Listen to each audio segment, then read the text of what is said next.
মই এটা বিশেষ কাৰণে আজি লাইভ আহিছোঁ। যোৱাকালি যিটো মানে হৈ গ'ল কাৰ্বি আংলঙত, খুবেই মানে লজ্জাজনক কথা। আৰু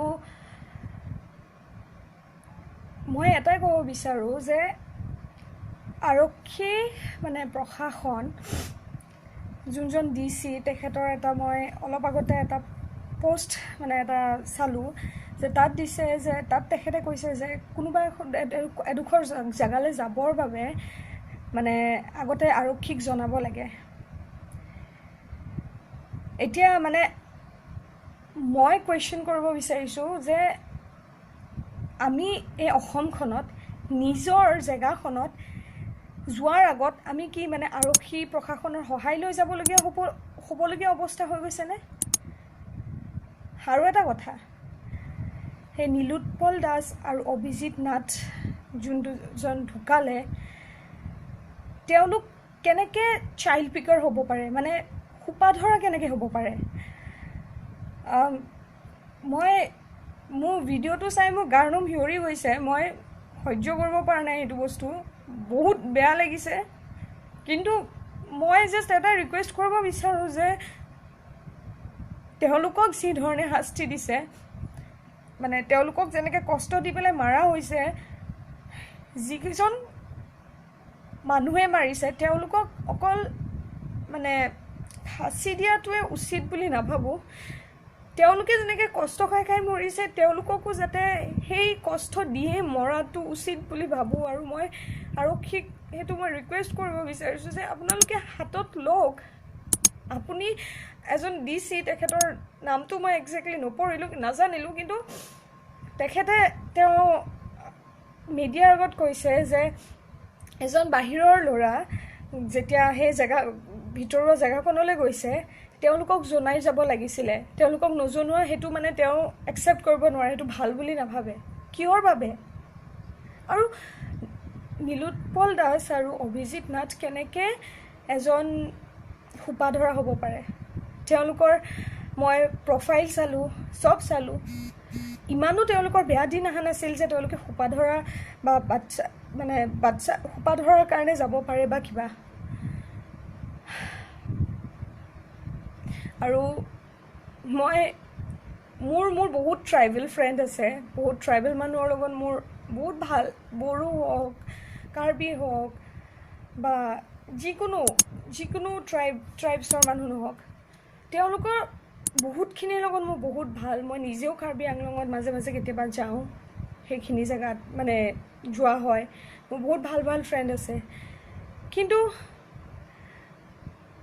মানে মই সকলোকে ক'ব বিচৰা নাই, মই জাষ্ট সেইখিনি মানুহক ক'বলৈ বিচাৰিছোঁ যে আপোনালোকে সেই ঘুকুত গাঁওখনত, সেই ভিতৰুৱা জেগাখনত সোমাই আপোনালোকৰ মেণ্টেলিটিটো ইমানেই সৰু, আপোনালোকে মানে হিউমেনিটি বোলা বস্তুটো আপোনালোকে পাহৰি গৈছে। আপোনালোকৰ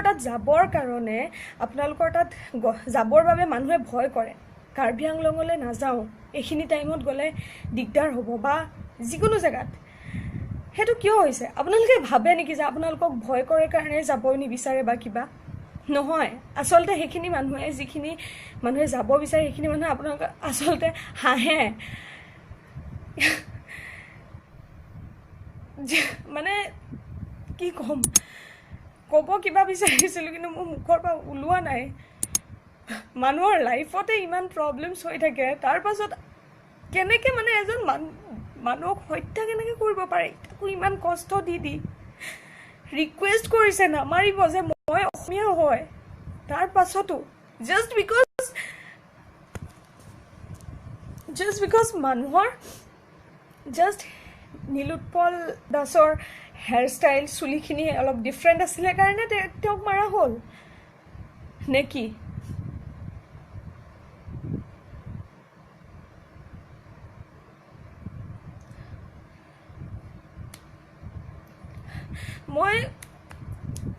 মই জাষ্ট এইটোৱে ক'ব বিচাৰিছোঁ যে প্লিজ সেনেকৈ বহি থাকিলে নহয়।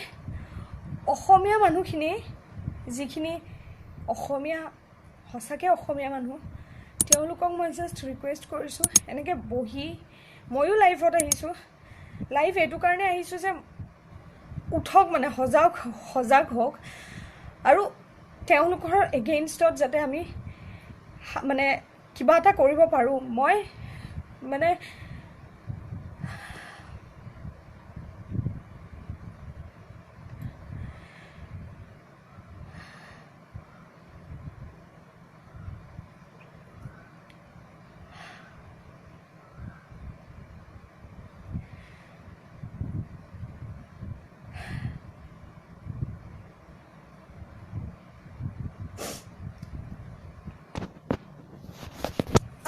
ক'বলগীয়া নাই, ক'বলৈ আছে যদিও মোৰ মুখৰ পৰা ওলোৱা নাই আচলতে।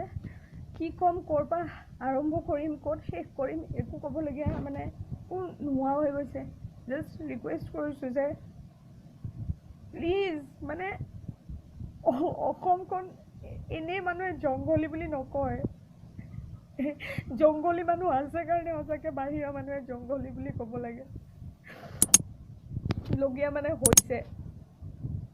মই একদম ভিডিঅ'টো চাব নোৱাৰাকৈ মই চাইছোঁ, চকু মুদি এবাৰ চকু মুদো, আকৌ আগৰ পৰা চাই পেলাই কৰোঁ।